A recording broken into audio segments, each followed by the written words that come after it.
Kita berjumpa lagi di Morning Devotion kali ini. Saya percaya bahwa di pagi yang indah ini kita semua bangun dengan penuh ucapan syukur. Dan saya percaya kita semua telah menyiapkan hati kita. Kita mau bawa sama Tuhan, mau sembah Tuhan, mau bawa setiap pujian dan penyembahan kita kepada Tuhan. Terima kasih Tuhan Yesus, kami bersyukur di pagi yang indah ini Bapa. Kami bersyukur buat nafas kehidupan yang Tuhan berikan dalam kehidupan setiap kami. Tuhan, di pagi yang indah ini Tuhan, kami bawa setiap hati kami, membawa setiap hidup kami. Kami mau memulai setiap hari-hari kami dengan penyembahan, dengan gairah menyembah kepada Tuhan. Terima kasih Tuhan, Engkau sungguh baik. Dan kami percaya apapun yang terjadi dalam kehidupan kami, Engkau tetap baik Tuhan. Terima kasih Tuhan Yesus.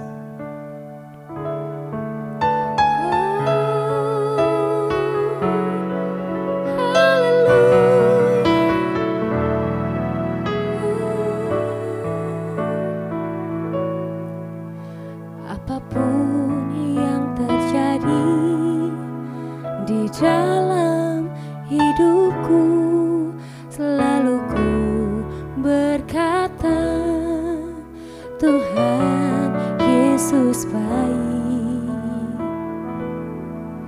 Dalam segala hal yang terjadi,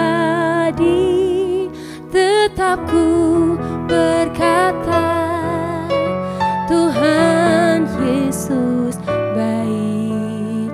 Lebih sungguh lagi kita katakan apapun yang terjadi.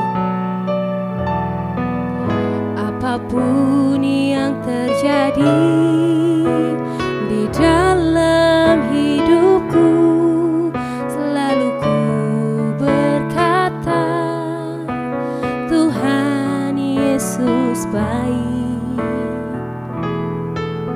Dalam segala hal yang terjadi, tetap ku berkata, Tuhan Yesus baik. Ku sembah Kau, ku sembah Kau, tak dapat ku membalas kasih-Mu. Ku sembah Kau, ku sembah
bagimu, oh Yesusku. Kami bawa setiap hati kami, setiap pujian kami.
Puji nama Tuhan, haleluya, haleluya, luar biasa. Yohanes 15 ayat yang ke-16 akan kita baca bersama-sama. Dan hari ini saya kasih tema EGP. Apakah itu EGP? Emang gua pikirin. Tapi sebelumnya saya ajak kita berdoa. Bapa, terima kasih kami sudah memuji dan menyembah Engkau. Terima kasih kami boleh mengalami pribadi-Mu yang luar biasa. Kami mau terus Tuhan mengalami Tuhan. Karena kami tahu di saat kami semakin mengalami Tuhan, kami semakin kenal Tuhan, dan Engkau semakin memuaskan kami. Terima kasih Bapa, terpujilah nama-Mu demi nama Tuhan Yesus Kristus. Amin. Puji Tuhan. Nah, Yohanes 15 ayat yang ke-16 berkata, bukan kamu yang memilih aku, kata Tuhan, tetapi akulah, kata Tuhan, yang memilih kamu. Dan aku telah menetapkan kamu supaya kamu pergi dan menghasilkan buah. Dan buahmu itu tetap, supaya apa yang kamu minta kepada Bapa dalam namaku diberikannya kepadamu. Nah, perhatikan, Bukan kita yang memilih Tuhan, tapi Tuhan yang memilih kita. Renungkan sungguh-sungguh kata ini Bapak Ibu. Kita ini dipilih oleh Tuhan. Berarti kita ini sangat diperhatikan oleh Tuhan. Dan ini luar biasa. Kita ini dipilih dan ditetapkan oleh Tuhan. Bukan sembarangan orang yang memilih dan menetapkan kita. Dia yang dahsyat, dia yang besar, dia yang berkuasa. Itu yang memilih kita. Wow. Amin. Makanya kita ini sebetulnya spesial. Kita ini sebetulnya unik. Dan kita ini sebetulnya sangat berharga bagi Tuhan kita Yesus Kristus. Sampai-sampai Dia yang memberikan pilihan. Kalau kita dipilih tukang parkir mah biasa kali. Ya, tapi Tuhan yang pilih kita. Saya tidak merendahkan tukang parkir maksud saya. Tapi Tuhan yang pilih kita loh, keren banget. Keren gak? Keren. Haleluya. Nah, kenapa saya memakai ayat ini dan menghubungkannya dengan tema kita, emang gue pikirin. Karena ada kebanyakan orang gak menyadari bahwa Tuhan itu yang memilih dia. Sehingga ada banyak hal yang seringkali menjadi tekanan bagi orang itu. Nah, waktu orang itu mengalami tekanan, yang berbahaya adalah efek selanjutnya yang terjadi. Ini yang berbahaya. Ya, ada banyak aktivitas-aktivitas yang terganggu, ada banyak perkara-perkara yang tertunda, ada banyak kerugian-kerugian yang dialami. Karena apa? Karena tekanan-tekanan yang datang. Nah, ini yang berbahaya. Makanya terkadang itu kita memerlukan itu, emang gue pikirin. Lu ngomong apa aja, lu menilai apa aja, biarin aja. Karena kata ini ada benarnya juga. Enggak semua hal harus kita pusingkan. Atau jangan terprovokasi oleh tindakan atau perkataan orang lain. Orang bisa memberikan penilaian, orang bisa ngomongin kita di belakang. Mereka bisa tidak mempedulikan kita. Bahkan orang bisa berbuat apa saja yang mereka pandang benar. Mereka bisa lakukan itu semua. Tapi terkadang kita perlu pegang kata ini. Emang gue pikirin. Karena ingat, penilaian yang sejati dan yang benar itu ukurannya adalah hati nurani kita dan apa yang Tuhan katakan. Orang bisa ngomong apa aja. Udahlah, hati nurani kita gimana? Karena saya pernah menyinggung hati nurani itu adalah benteng terakhir dalam diri kita. Yang mengingatkan kita ini benar, tidak benar, ini dosa atau tidak dosa. Itu hati nurani kita akan berbicara. Sebetulnya itu adalah sebuah alarm juga yang Tuhan berikan sudah ada dalam diri kita. Built in dalam diri kita. Amin. Jadi jangan sibuk, jangan pusing dengan penilaian orang. Karena penilaian yang sejati dan yang benar itu adalah hati nuranimu berkata apa dan apa yang Tuhan katakan. Haleluya. Nah, ada beberapa nasihat penting yang harus kita pegang supaya kita bisa berkata, emang gua pikirin dengan cara yang benar. Haleluya. Dengan tindakan yang benar. Haleluya. Nah, yang pertama apa? 1 Samuel 16 ayat yang ke-7. Tetapi berfirmanlah Tuhan kepada Samuel, jangan pandang parasnya atau perawakannya yang tinggi. Sebab aku telah menolaknya. Bukan yang dilihat manusia, yang dilihat Allah. Manusia melihat apa yang di depan mata. Tetapi Tuhan melihat hati. Yang pertama nasihatnya adalah apa? Kita hidup bukan dari penilaian orang. Betul? Emang kamu hidup dari penilaian dia? Emang kamu makan dari penilaian dia? Emang kamu bergerak dari penilaian dia? Emang kamu berhasil dari penilaian dia?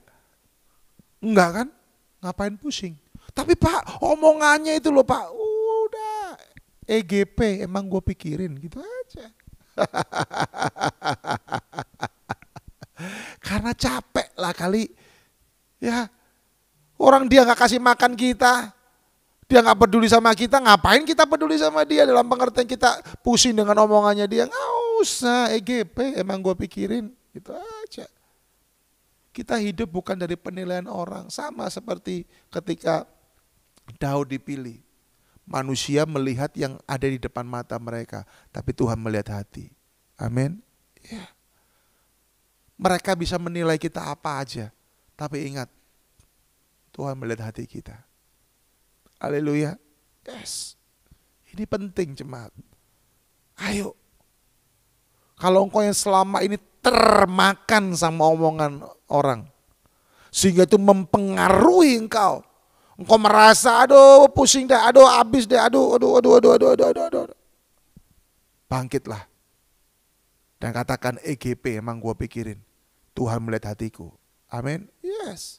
Karena semakin kita lemah, semakin kecil kekuatan kita. Haleluya. Nasihat yang kedua adalah apa? Mazmur 126 ayat yang ketiga. Tuhan telah melakukan perkara besar kepada kita, maka kita bersuka cita. Yang kedua apa? Kita bisa bersama Tuhan. Bukan kita bisa bersama omongannya dia, enggak. Kita bisa bersama Tuhan. Tuhan sudah melakukan perkara besar kepada kita, maka kita bersuka cita. Ingat itu baik-baik jemaat Tuhan. Kita bisa, kita mampu, kita berhasil bersama dengan Tuhan. Makanya itu jangan biarkan semua omongan-omongan itu mendikte kita. Mengontrol kita. Sehingga kita seperti sebuah boneka itu yang ada tali-talinya, ya, yang digerakkan oleh tali itu ya, karena ada tali-tali, beberapa tali kemudian di bawahnya ada boneka itu ya, terus digerakkan sehingga bonekanya itu bisa bergerak. No. Ya, engkau tidak boleh digerakkan oleh perkataan, oleh penilaian, oleh omongan-omongan orang apapun terhadap engkau, enggak. Engkau cuma boleh digerakkan oleh Tuhan di dalam nama Yesus, karena kita akan bisa melakukan perkara besar bersama dengan Yesus. Katakan amin. Haleluya. Yes. Kita bisa bersama Tuhan. Lupakan omongan-omongan yang mengintimidasi engkau. Tinggalkan itu semua. Katakan, bersama Yesus lakukan perkara besar. Bersama Yesus tidak ada yang sukar. Amin. Bersama Yesus ada jalan keluar untuk masalahmu, untuk masalahku, untuk masalah kita semua. Amin. Ini luar biasa loh. Haleluya. Yes. Untuk itu mari jemaat yang terkasih. Engkau mampu, engkau berhasil, engkau bisa bersama dengan Tuhan. Kemudian yang ketiga, Amsal 16 ayat yang ketiga. Serahkanlah perbuatanmu kepada Tuhan, maka terlaksanalah segala rencanamu. Artinya apa? Libatkan Tuhan sungguh-sungguh. Jangan libatkan perkataan penilaian yang ada datang kepadamu, tapi libatkan Tuhan. Ketika kita bisa melibatkan Tuhan di dalam segala perbuatan kita, kita melibatkan Tuhan, maka terlaksana segala rencanamu. Amin. Haleluya. Libatkan Tuhan. Ya, kita kadang-kadang lebih melibatkan omongan si A si B. Tapi kita gak melibatkan Tuhan. Padahal omongannya dia seringkali melukai hati kita. Ya ngapain? EGP emang gua pikirin. Ya, oh kamu harusnya begini. EGP emang gua pikirin. Lebih baik saya melibatkan Tuhan. Apalagi kalau omongan-omongan itu cuma sifatnya mengintimidasi, mendoktrin engkau untuk keluar, untuk menggunakan segala yang bisa kau lakukan ya, tapi menggiring engkau untuk menjauh dari Tuhan, melupakan Tuhan. No. Libatkan Tuhan. Katakan amin. Yes. Saya mau berkata, waktu kita melibatkan Tuhan, itu sama seperti kita sedang berkata kepada Tuhan, Tuhan ini loh yang aku hadapi. Nyatakan, tolong aku Tuhan. Karena Engkau Allah yang besar. Amin. Ya. Amin. Ya. Waktu kita melibatkan seorang presiden dalam masalah kita, maka saya percaya akan ada kemudahan-kemudahan. Apalagi kalau kita melibatkan Tuhan, Raja di atas segala raja di dalam nama Yesus. Haleluya. EGP, emang gua pikirin orang ngomong apa? Libatkan Tuhan terus. Katakan amin. Yang berikutnya Mazmur 33 ayat yang ke-13. Tuhan memandang dari sorga. Ia melihat semua anak manusia. Kalau sebelumnya libatkan Tuhan, sekarang yang terakhir adalah apa? Kita membuktikan di dalam perbuatan kita. Karena Tuhan memandang dari sorga dan Ia melihat semua anak manusia. Buktikan dengan perbuatan. Orang ngomong apa, is okay. Kita buktikan dengan perbuatan. Karena lewat perbuatan itu akan menghasilkan sesuatu. Dan sesuatu yang kita hasilkan itu akan menjadi sebuah bukti untuk membungkam mulut-mulut orang yang berkata-kata yang tidak baik itu kepada kita. Emang gua pikirin kita bungkam mereka dengan apa? Perbuatan-perbuatan yang nyata, yang bisa terlihat, yang bisa dirasakan. Dan itu sungguh-sungguh akan membuat apa? Orang-orang tercengang. Haleluya. Yes. Tuhan memandang dari sorga. Waktu kita membuktikan dengan perbuatan kita, maka saya percaya akan ada kuasa pembelaan. Haleluya. Haleluya. Untuk itu jemaat, mari teruslah hasilkan karya yang terbaik. Buktikan lewat perbuatanmu, maka sesungguhnya engkau akan berkata kepada semua orang yang mengintimidasi engkau, semua orang yang mengata-ngatai engkau, katakan kepada mereka, emang gua pikirin. Haleluya. Mari kita berdoa. Bapa yang baik di dalam nama Yesus, terima kasih Tuhan. Oh Tuhan, tolong kami. Kalau selama ini kami tertipu, kalau selama ini kami terintimidasi, kalau selama ini kami mengalami justru kerugian karena kami terlalu pusing dengan penilaian omongan orang. Hari ini kami mau katakan, emang gua pikirin. Karena kami tahu bagian yang harus kami kerjakan. Mampukan kami untuk kami melakukan bagian kami Tuhan. Tolong kami Bapa. Bapa dalam nama Yesus, tolong kami. Engkau Allah yang membela kami. Engkau Allah yang menjadi hakim bagi kami. Engkau Allah yang menjadi Bapa bagi kami. Tolong kami. Pertolongan-Mu akan nyata itu Tuhan. Pasti Tuhan. Terima kasih Bapa. Aku melepaskan berkat atas setiap umat-Mu hari ini. Diberkatilah mereka di tempat pekerjaan, studi mereka, bisnis mereka, keluarga mereka. Diberkatilah pribadi lepas pribadi Tuhan. Hamba berdoa di dalam nama Yesus. Kuasa-Mu terus mengalir beserta mereka. Terima kasih Bapa. Aku mengucap syukur di dalam nama Tuhan Yesus Kristus. Haleluya. Amin. Puji Tuhan. Selamat beraktivitas ya. Tuhan memberkati.